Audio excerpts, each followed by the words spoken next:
Hello friends, I am Apriti. Welcome back to our channel plants space. अभी तक आपने ये पत्तियों वाला सिंगोनियम देखा होगा, यानी कि जो एरोहेड लीव्स होती हैं कुछ इस तरह से।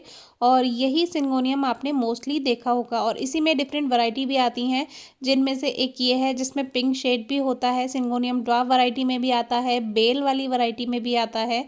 और एक थर्ड वाला भी आपने देखा होगा जो कि वाइट शेड वाला होता है, जिसमें क्रीम एंड ग्रीन शेड होते हैं। कुछ इस तरह से ये पॉट में इजीली ग्रो हो जाता है और इसको मेंटेन करना भी इजी होता है।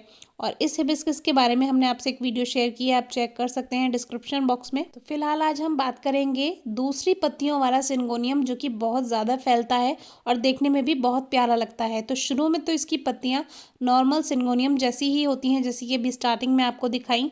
और ये एक पेड़ है जो कि अपने आप धीरे धीरे गिर गया है, उसके ऊपर चारों तरफ ये फैला हुआ है। इसकी जो बेल हैं बिल्कुल मनी प्लांट जैसी होती हैं और ये कोई भी जैसे बड़ा पेड़ है उसके पास में आपने लगाया हुआ है तो वो पूरा चिपक कर उस पे पौधे पे पेड़ पे चल जाती हैं, तो काफ़ी दूर तक ये फैल जाता है। इस पौधे में मुझे एक बहुत अच्छी बात लगी, क्योंकि ये थोड़ा सा डिफरेंट लीव्स वाला है। जैसे आपने दूसरे सिंगोनियम देखे, ये वैसा नहीं है, इसमें पत्तियां ज़्यादा होती हैं। वैसे तो आप इसको भी पॉट में लगा सकते हैं, लेकिन बिना मॉस स्टिक के ज़्यादा अच्छी ग्रोथ नहीं करता है। और ज़्यादा अच्छी ग्रोथ करानी है तो आपको मॉस स्टिक लगानी ही होगी, जैसे आप मनी प्लांट में लगाते हैं। तो देखिए, जो नीचे नीचे की पत्तियां आपको इस प्लांट की दिखाई देंगी, वो 3 पत्तियों की ही एक पत्ती दिखाई देगी, यानी कि जैसे नॉर्मल सिंगोनियम में होता है। लेकिन फिर धीरे धीरे जैसे ये ग्रोथ करता जाता है, इसकी पत्तियों में ही पत्तियां बननी शुरू हो जाती हैं। अब इसमें जो 3 पत्तियों वाला लीफलेट है, यानी कि जो 3 पत्तियां बन रही हैं, इसी में से नई नई पत्तियां बनने लगती हैं और किसी में 5 और किसी में 7 तक ये बन जाती हैं। तो देखने में थोड़ा अजीब लगेगा, क्योंकि सिंगोनियम आपने ऐसा देखा नहीं होगा, ज़्यादातर वो एरोहेड लीव्स वाला ही होता है और इसमें जो है ये पत्तियां बढ़ती चली जाती हैं। तो एक तरह से ये सिंगोनियम जैसा लगता नहीं है, लेकिन बहुत प्यारा लगता है।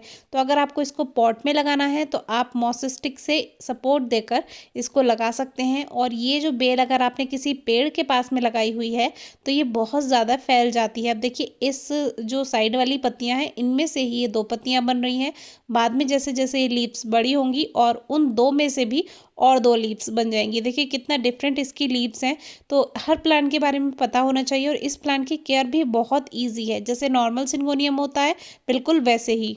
और अगर आपका गार्डन ज़मीन पे बना हुआ है, यानी कि टेरेस गार्डन वगैरह नहीं है, ज़मीन वाला गार्डन है, तो आप इसको किसी भी प्लांट के पास में ज़रूर लगाएं। उससे क्या होता है, जैसे बड़ा पेड़ है तो उसको ये सपोर्ट वहाँ से ले लेता है और पेड़ से ये चिपक कर चलता है। तो एक तरह से मॉस स्टिक का काम जो करता है वो बड़ा पेड़ ही कर लेता है। उसका तना जो होता है, स्टेम जो होता है, वो कर लेता है मॉस स्टिक का काम। तो हर लीफ नोड पे जहाँ जहाँ से पत्तियाँ निकल रही होती हैं, पीछे आप देखेंगे वहाँ वहाँ से इसमें रूट्स बन रही होती हैं, तो वहाँ वहाँ उसको सपोर्ट मिलता जाता है।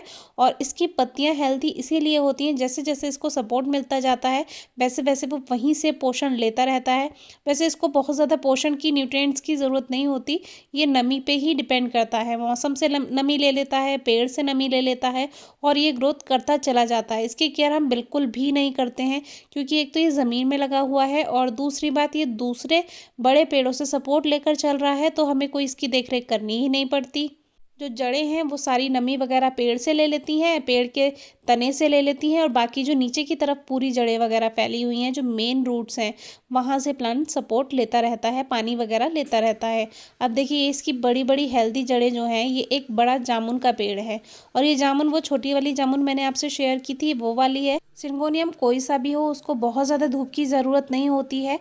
जहाँ पर ब्राइट लाइट मिलती है, तेज़ रोशनी आती है, वहाँ पे अच्छे से ग्रोथ करता चला जाता है। और ज़मीन में लगा है तो खाद देने की कोई ज़रूरत नहीं है। पॉट में लगा है तो साल में 1 या 2 बार आप गोबर की खाद, वर्मी कंपोस्ट, कुछ भी खाद दे दीजिए, उसी में ही ग्रोथ करता चला जाता है। वैसे तो बहुत ज़्यादा ज़रूरत नहीं पड़ती है और हल्की नमी की ज़रूरत है अगर पॉट में लगा है। ज़मीन में लगा है फिर तो ज़रूरत ही नहीं होती है, अपने आप ज़मीन से जो नमी है, मॉइस्चर है, वो लेता रहता है। लेकिन फिर भी अगर सूखी ज़मीन है, वहाँ पर हल्की नमी ज़रूर बना कर रखें। बाकी कटिंग से ये ईजिली ग्रो हो जाता है। फिर भी अगर कुछ समझ ना आए तो ज़रूर पूछिएगा। Thank you.